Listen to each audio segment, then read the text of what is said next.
surga itu kematian. Pintunya di sini. Mau ke surga? Mau meninggal? Oh kan, udah berubah kan? Ya pengen ke surga, gak pengen masuk pintunya kan aneh tuh. Ya, ya pintu surga itu pintunya kematian, alamnya barzakh. Jadi yang pengen ke sini harus lewat sini dulu. Pengen ke surga, pengen meninggal. Oh, gimana? Ya, cuman dua yang menyebabkan orang takut mati itu. Ya, cuman dua. Yang satu hubbud dunia.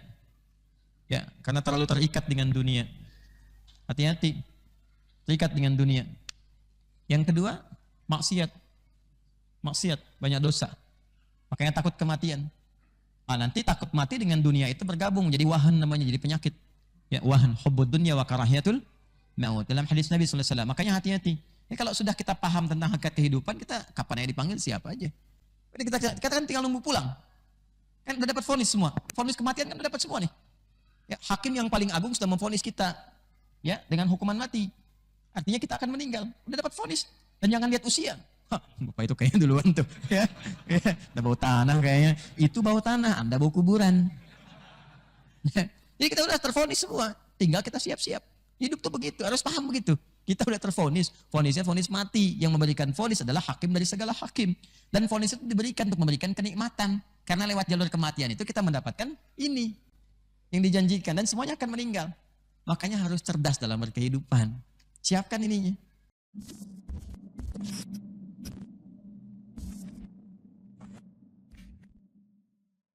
Baik, bismillahirrahmanirrahim.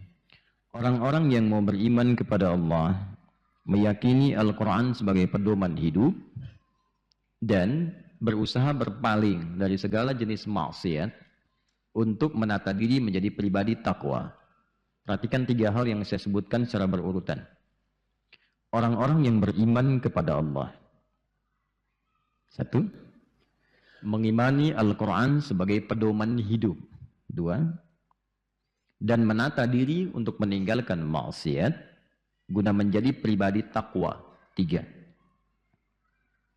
Maka orang-orang ini diperintahkan oleh Allah Subhanahu wa taala kepada Nabi Muhammad sallallahu alaihi wasallam untuk memberikan kabar gembira kepada mereka bahkan sebelum mereka wafat, bahwa semua apa yang mereka lakukan ini, 3 hal tadi, itu dapat penilaian tinggi di sisi Allah dengan disiapkannya segala keindahan dan keragaman surga untuk mereka sesuai dengan amalnya masing-masing. Itu secara singkatnya. Baik ya? Nanti pokoknya 3. 1, beriman. Iman itu pokoknya ya. Dan itu harus di-charge terus supaya kuat. Rata-rata sekarang pegang handphone kan ya? Halo, pegang handphone? Kalau dilihat itu kan sebelah sisi kanan kalau kita begini, berarti di handphonenya kiri atas dari handphone kan ada indikator baterai ya. Ya, kalau baterainya semakin melemah itu kan berpengaruh kepada tampilan, ya kan? Tampilan handphonenya dan konektivitasnya kadang-kadang kan, ya kan? Pun demikian dengan sinyalnya, makanya kan perlu di-charge lagi ya kan? Halo, perlu di-charge ya. Nah, jadi apa yang kita gunakan dalam perangkat kehidupan saja itu membutuhkan motivasi terus di-charge lagi, dikuatkan lagi. Apalagi iman yang menjadi generator hidup kita dan penentu keabadian hidup kita saat pulang. Makanya dasar paling pokok dalam Islam itu keimanan. Itu perlu diikat kuat dalam jiwa, jangan sampai lemah. Nah, saat sesuatu diikat kuat, diikat ikatan yang kuat, yang dijaga supaya enggak lepas, itu bahasa Arabnya, kata kerjanya disebut dengan aqada. Ain, qaf dengan dal. Kita menyebutnya akad. Nikah, kenapa disebut dengan akad nikah? Salah satu maknanya supaya dijaga komitmen dalam akad itu jangan sampai terlepas atau kendor. Jaga itu komitmen itu. Nah, ikatan itu kalau sudah semakin kuat dan menempel terangkai kuat, urwatul wuthqa, maka disebut dengan akidah sifatnya. Karena itu sifat iman kalau sudah melekat dalam jiwa disebut dengan akidah. Makanya nanti ada ilmunya bagaimana menguatkan iman itu melekat kepada jiwa. Maka ilmunya disebut dengan ilmu akidah. Kalau sudah nanti melekat kuat, maka segala yang kita kerjakan itu dibimbing iman. Ya, dibimbing oleh iman kita untuk tersambung kepada ridha Allah, mengarah kepada satu titik, ya, kepada ridha Allah. Mengarah kepada satu itu disebut dengan tauhid namanya. Wahhada yuwahhidu tauhidan. Makanya ilmu akidah disebut juga dengan ilmu tauhid. Nah, itu pokok dasarnya. Kalau orang sudah yakin, mau mengerjakan apapun sekalipun belum paham pasti dikerjakan. Kalau orang sudah yakin. Nah, level tertinggi dari seorang Muslim itu ya keimanannya. Itu akidahnya itu. Ya, itu akidahnya. Karena itu bab yang paling pertama, yang penting kita hadirkan sebelum berinteraksi dengan Al-Quran, dengan hadis-hadis Nabi, dengan amal soleh, itu akidah dulu, yakin dulu. Kalau sudah yakin, pasti dikerjakan. Ya, kalau kita nggak yakin dengan sholat, nggak akan sholat. Atau kalau keimanan keyakinannya lemah, sholatnya malas-malasan. Ya, nanti semakin tipis, lama-lama nggak sholat. Kenapa? Itu pasti persoalannya imannya dulu tuh. Bukan karena sholat ya, karena imannya. Jelas? Nah, amal soleh juga begitu. Kalau kita yakin di balik amal soleh ada pahala, ada kehidupan setelah pulang, ya, ada hisab, ada timbangan, ada syafaat. Kita yakin dengan itu semua, kuat ya keyakinan kita, maka pasti orang cerdas akan bersiap-siap. Kalau Anda yakin Anda itu pengen mudik saat nanti Idul Fitri, ya Lebaran tahun ini, pasti Anda akan siap-siap kan? Tapi kalau Anda nggak yakin Anda akan pulang, Anda abai saja. Ya sudah, kalau ada rezeki pulang, kalau nggak ya nggak. Nanti banyak enggaknya dibandingkan pulangnya. Ya, sebab orang yang tidak mudik, yang tidak pulang itu, selalu ketika ditanya nggak ada bekal. Nggak ada bekal. Jadi uniknya begini, dalam konteks kehidupan dunia saja, orang mencari bekal untuk mudik. Mudik. Ya, id itu bahasa Arabnya itu, terjemahannya mudik. Id itu mudik. Ya, tempat mudik itu ma'ad, zadul ma'ad. Waktu untuk mudik disebut mi'ad. Quran surah 3 ayat 9. Innallaha la yukhliful mi'ad. Beruntungnya kita di Indonesia, tiap tahun diajarkan cara mudik supaya persiapan mudik yang hakiki, yang sejati ketika pulang kepada Allah. Ya, coba kita diajarkan betul-betulan kan? Sebelum pulang cari bekal dulu, terus konfirmasi kan ke tempat yang akan dituju. Insya Allah tahun ini pulang senang yang di sana. Nah, senang itu kan siap-siap kan? Ya kan? Rumah dicet, terus diada-adain kue-kue dan sebagainya. Ya, kalengnya Kak, isinya rangginang gitu kan? Ya kan banyak terjadi kan? Ya, tapi kan itu ekspresi kebahagiaan menyambut. Terus saking banyaknya bekal itu kita pun bahagia kan pulangnya. Tak peduli berapa jauh jaraknya kan? Tapi motor bebek itu begitu setia kan? Dengan dus yang banyak, tambah pelepah pisang di belakangnya, bertuliskan di dusnya sayang aku pulang gitu kan? Ya kan? Itu kan ekspresi kebahagiaan. Nah, itu contoh keduniaan. Ya, contoh ke dunia, dan pada akhirnya kita betul-betul mudik, kita betul-betul pulang. Makanya ayatnya bertanya kepada kita, apa yang kamu siapkan saat akan pulang menuju Allah? Ya, bahkan nanti banyak ayat turun, fa aina tadhhabun? Kalian tuh mau pergi kemana sih? Mau mudik kemana sih? Ya, sebetulnya mau hidup tuh mau bagaimana gitu. Kalau bahasa Quran tuh kita terjemahkan dengan gampangnya, fa aina tadhhabun? Kalian tuh mau kemana? Ya, lagi ngapain di bumi gitu? Mau kemana? Mau ngapain? Kan cuma nunggu pulang aja, ya kan? Sekarang beraktivitas, nanti sholat, nunggu lagi, sholat lagi, nunggu lagi, sholat lagi, ujungnya pulang.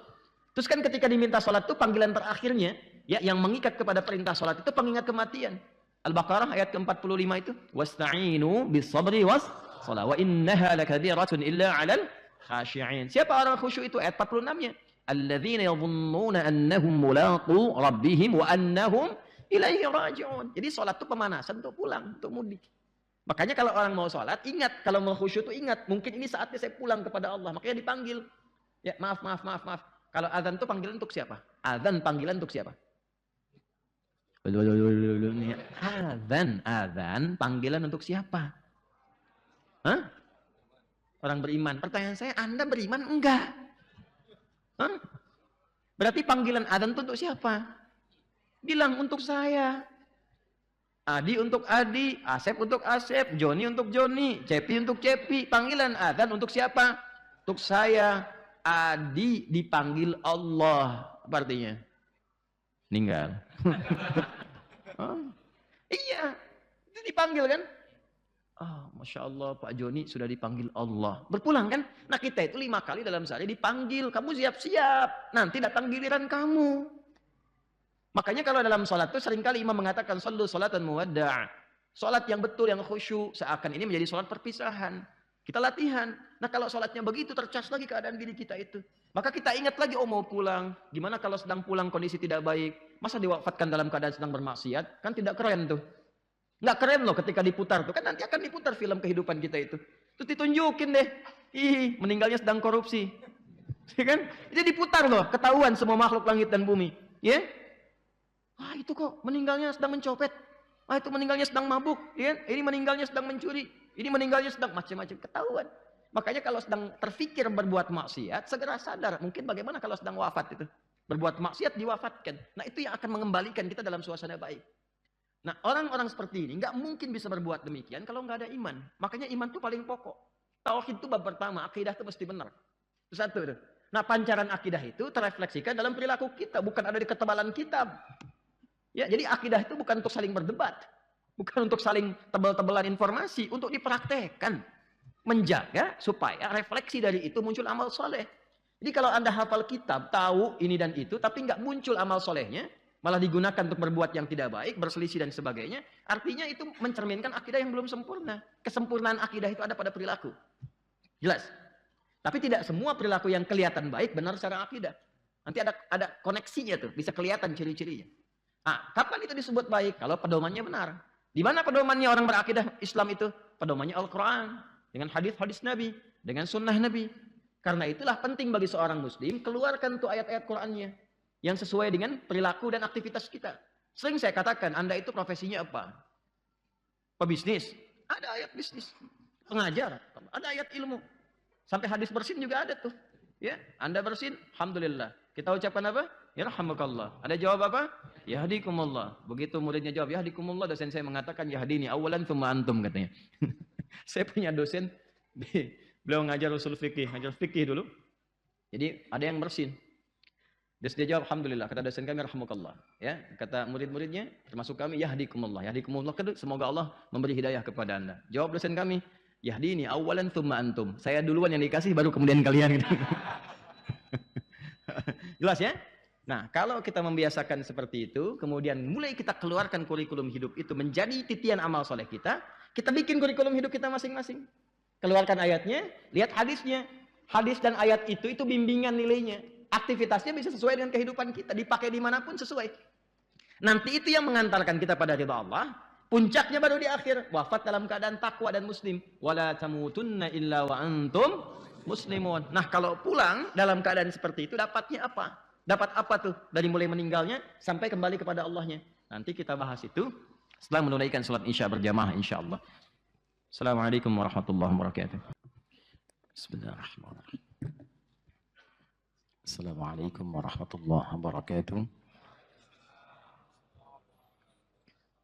Alhamdulillah wassalatu wassalamu ala Rasulillah wa ala alihi wa sahbihi wa man walah wa ba'd.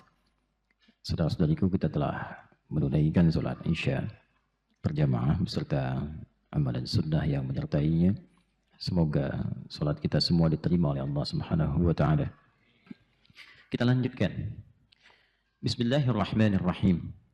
Dengan konsep dasar tadi, kalau kita ingin tuangkan secara ringkas melalui bagan yang menunjukkan pada kita cara berkehidupan. Dan apa yang kemudian akan kita dapati, kurang lebih gambarannya seperti ini. Saya coba tuliskan, kemudian kita nanti coba praktekkan dalam kehidupan kita, sesuai dengan aktivitas yang kita jalani dalam berkehidupan. Baik. Jadi, di sini kita coba turunkan dulu. Di sini manusia. Ya. Jadi kalau kita tuliskan ada kita di sini. Manusia kan ya? Baik. Posisinya ada di mana sekarang? Baik, di sini ya. Di masjid ya. Jadi kita masih ada di al-ard, kita terjemahkan dengan bumi dulu. Sifatnya disebut dengan dunia. Ya. Saya lebih senang menyebutkan tempatnya dengan al-ard yang dipijak dan menyebut dunia itu dengan sifatnya. Ya. Jadi kalau diperkenalkan dengan dunia, dana yadnu dunuwan wa dunya. Artinya sesuatu yang dekat, yang cepat, yang punah, yang sirna. Itu dana yadnu dunuwan, sifatnya dunia. Karena itu segala yang berada di bumi ini dalam kehidupan kita itu rasanya berlangsung cepat. Kayaknya baru kemarin kan kita ta'lim, antum dulu di sini, teman antum di situ kan. Saya masih ingat gitu, ya. Terus teman antum yang PC keluar duluan kan. Tuh. Kayaknya baru kemarin gitu, ya. Tapi kan sudah sepekan rasanya kan. Ya kan? Bajunya sama enggak? Dan itulah dunia. Dan tidak ada yang abadi. Semuanya hilang. Semuanya fana. Fana itu rusak, hilang. Jadi gelas kalau didiamkan begitu saja rusak, kotor. Baju didiamkan terlihat bersih, baru dicuci. Tapi didiamkan aja, nanti rusak sendiri. Nah, itulah sifatnya. Nah, jadi untuk apa memperebutkan sesuatu yang rusak? Untuk apa berkelahi pada sesuatu yang hilang? Untuk apa memperselisihkan sesuatu yang kita juga akan meninggalkannya? Jadi lebih baik menggunakan itu pada yang bermaslahat, yang punya nilai. Itu yang hakiki. Itu yang sejati. Baju ini rusak, jangan berkelahi dengan baju. Ya, alas kaki itu sementara dipijak kan kotor. Ujung-ujungnya kan habis gitu. Masa memperebutkan alas kaki sampai berkelahi? Sesuatu yang habis diperebutkan kan kurang sehat ya. Ya kan? Halo? Iya, tapi terjadi gitu kan? Ya kan? Ya. Nah, kalau kita paham takdir, qada dan qadar, paham tentang kurikulum kehidupan, jadi itu membimbing kita untuk menempatkan cara hidup dengan benar. Itu maksudnya. Jadi ketika pulang pun masih punya nilainya, masih ada manfaatnya.